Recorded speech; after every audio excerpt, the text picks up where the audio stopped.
The other day I showed you guys how I laced my shoes to help prevent heel slipping, and a lot of you asked, show me how. So I'm going to show you that plus a couple of other shoe lacing techniques that I hope help out.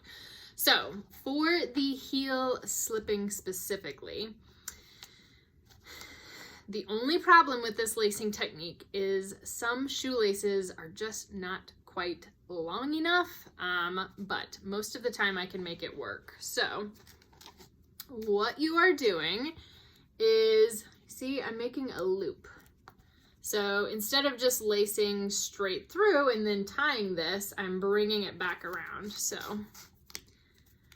totally normal lace, and then going through that back hole.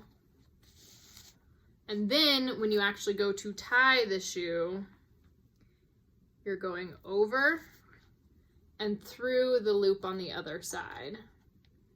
Cool.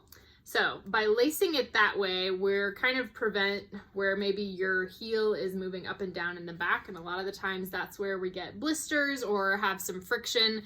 For me, I probably lace 80% of my shoes that way.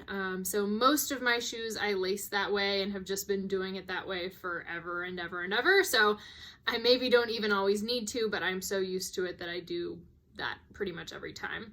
Now on this shoe, you can actually see, because it wasn't quite long enough, I skipped lacing through one hole because I wanted to get that done. For me, that didn't affect the fit up here at the top because then you're crossed over and double looped in, so it's still nice and secure right there.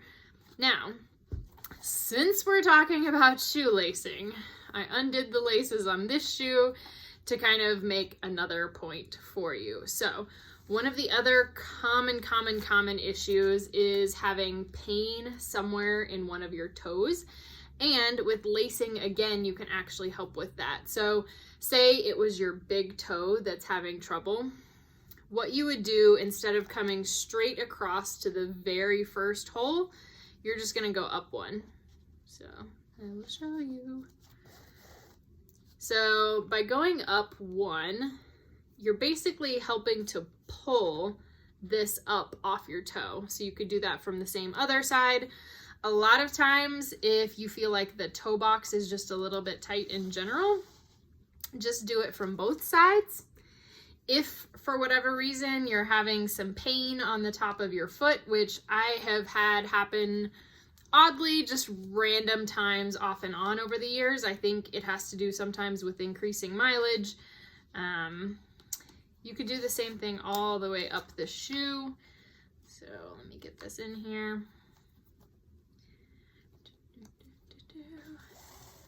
So you just lace it that way all the way up the shoe. So if there's nothing like physically wrong with your foot, but for some reason you're just having some pain, maybe it's because as you run, and especially as we run long distances, your feet swell.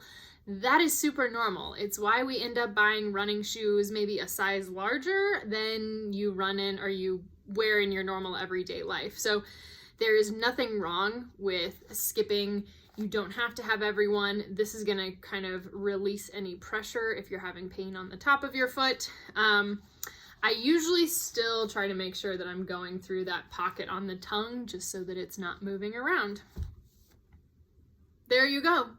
There are a lot of other like lacing tips and ways you can change things if you're having different issues with your feet. So if you end up in a pair of shoes and they're fine and then all of a sudden something is wrong, go to your local running store or ask them. Right now they're doing a lot of online fittings.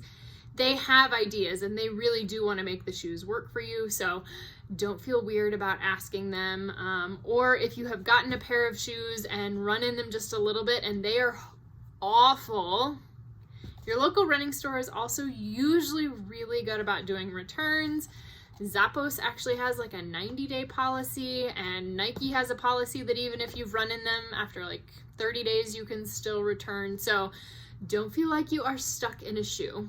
Try the lacing, and then don't be afraid to ask if you can exchange. Hope that helped.